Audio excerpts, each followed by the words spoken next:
Hello leaders, Gangadhar crown director. ఈ మడిని నేను వదిలేసిన ఇంతకుముందు మీరు వీడియో చూసినా కూడా బహుశా బాగా పలసగా ఉండే. అగ్రి ట్రైనర్ స్వామి సార్ డైరెక్షన్లో దీనికి కూడా ఏది చూసిన 15 రోజుల తర్వాత ఇది కూడా సూపర్గా ఉన్నది. పొలమంతా ఒక ఎత్తుండే, ఇది ఒక్క ఎత్తుండే కదా, బాగా పలసగా ఉండే. మందులు డబుల్ కొట్టినా వేరే అగ్రి గ్రాన్యువల్స్ కొట్టిన తర్వాతనే రిజల్ట్ వచ్చింది. దీంతో సమానంగా వచ్చేసింది. ఇది పాతది, ఇది దుక్కిల్న పడ్డది. దీంట్లో గ్రాన్యువల్స్ అగ్రి 282 దుక్కిల్ని వేసినాము. ఇది సూపర్ ఉంది. ఇది కూడా సూపర్గా వచ్చేసింది.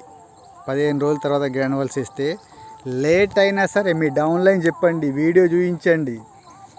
ఎన్నికే లేచినా కానీ రిజల్ట్ మాత్రం పక్కా ఉంది. పిలికలు కూడా సూపర్ పిలికలు వచ్చినాయి. ఇందాక నాకు వీడియో సరిగ్గా తీయరాలేదు ఒక చేతి పట్టుకొని, ఎందుకంటే కాళ్ళకు షూ ఉన్నాయి కాబట్టి.